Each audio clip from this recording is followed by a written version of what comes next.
Hello guys, welcome back Harry's Motor Tech. இன்னைக்கு நம்ம பார்க்க போறது என்னன்னா clutchless shift. ரொம்ப இன்ட்ரஸ்டிங்கான டாபிக். வாங்க வீடியோக்குள்ள போலாம்.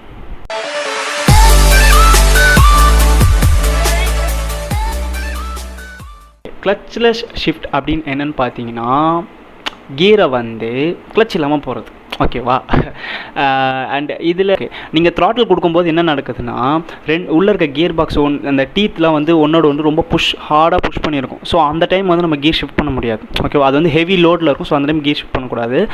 அண்ட் அதே தான் வந்து டீஆக்சிலேட்டிங் பண்ணும்போது என்ன நடக்குதுன்னா ரெண்டுத்துக்கும் உள்ள லோடு வந்து கம்மியாகும். ஸோ அந்த டைமில் தான் வந்து கியர் வந்து ஷிஃப்ட் பண்ணுவாங்க. ஸோ அதுதான். ஓகேவா? நார்மலாக என்ன நடக்கும்னா கியர் ஷிஃப்ட் எப்படி பண்ணுவோன்னா த்ராட்டில் வந்து ஃப்ரண்ட்டில் லைட்டாக டீஆக்சிலேட்டிங் பண்ணிவிட்டு அப்புறம் கிளச்சு பிடிச்சி அப்புறம் அப் ஷிஃப்ட் பண்ணுவோம். ஓகேவா? அதான் இது வந்து காமன். ஓகே, இதில் நம்ம எப்படி பண்ண போகிறோம்னா சேம் தான், கொஞ்சம் டிஃப்ரெண்ட், அவ்வளோதான். அது த்ராட்டில் வந்து பொறுமையாக லைட்டாக டீஆக்சிலேட்டிங் பண்ணிட்டு அப்படியே அப் ஷிஃப்ட் கிளச் இல்லாமல். ஓகேவா? இதில் எப்படி என்ன நடக்குன்னா நம்ம டீஆக்சிலேட்டிங் பண்ணும்போது ரெண்டுத்துக்குள்ள லோடு வந்து ஸோ கியரோட லோடு வந்து கம்மியாயிடும். ஸோ ஓகேவா? அந்த டைமில் நம்ம கியர் ஷிஃப்ட் பண்ணிக்கலாம். ஸோ அதுக்கு வந்து கிளச் அவசியம் கிடையாது. ஓகேவா? வாங்க அந்த வீடியோ பார்க்கலாம்.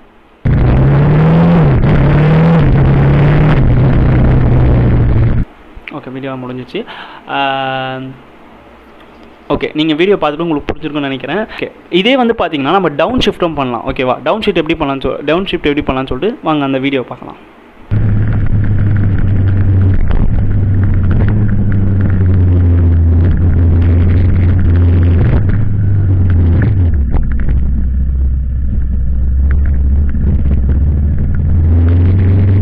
ஓகே, இந்த டெக்னிக் வந்து மோஸ்ட் மோட்டர் சைக்கிளுக்கு வந்து பக்காவாக இருக்கும். ஓகேவா?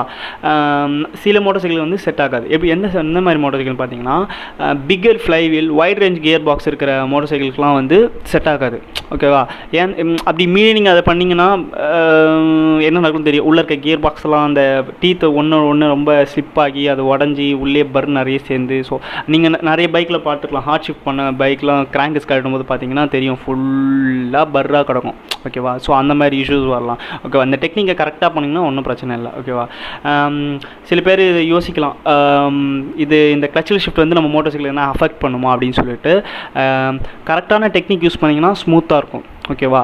நம்ம ஏதாவது யாடா கூடமாக சரியாக பண்ணாமல் அப்படி இப்படின்னு பண்ணிங்கன்னா நம்ம ரொம்ப கியர் ஷிஃப்ட் புஷ் பண்ண ரொம்ப ஹார்டாக புஷ் பண்ண ஆரம்பிச்சோன்னா அது ஒன்றோட ஒன்று டீத்து ஸ்லிப் ஆகி அந்த ஸ்லிப் பட்டு கட் ஆகி அந்த பர்ரெலாம் வந்து உள்ளே இதுவாகி ஸோ அந்த மாதிரி ப்ராப்ளம்லாம் வரும். சரி, ஓகேவா? இதை இந்த டெக்னிக்கை ஈஸியாக எப்படி பண்ணலான்னா நம்ம அப் ஷிஃப்ட்டுக்கு மட்டும் பண்ணலாம். எனக்கு தெரிஞ்சது அப் ஷிஃப்ட் மட்டும் தான். அப்படின்னா அந்த ஃபுட் இருக்குல்ல, ஃபுட்டை வந்து அந்த ஷிஃப்ட்டில் லைட்டாக ப்ரீ வெயிட் கொஞ்சோன்னு கொடுத்து அதுக்கப்புறம் த்ராட்டில் வந்து ஃப்ரண்ட்டில் மூவ் பண்ணி லைட்டாக டீஆக்சிலேட்டிங் பண்ணி அதுக்கப்புறம் மேலே ஷிஃப்ட் பண்ணலாம். இது வந்து ஈஸி வே. ஓகேவா? இது மாதிரி பண்ணலாம். அண்டு அவ்வளோதான் கைஸ். வேறு ஏதாவது டவுட் எதனா இருந்ததுன்னா நீங்கள் வந்து கீழே கமெண்ட் பாக்ஸில் போடலாம்.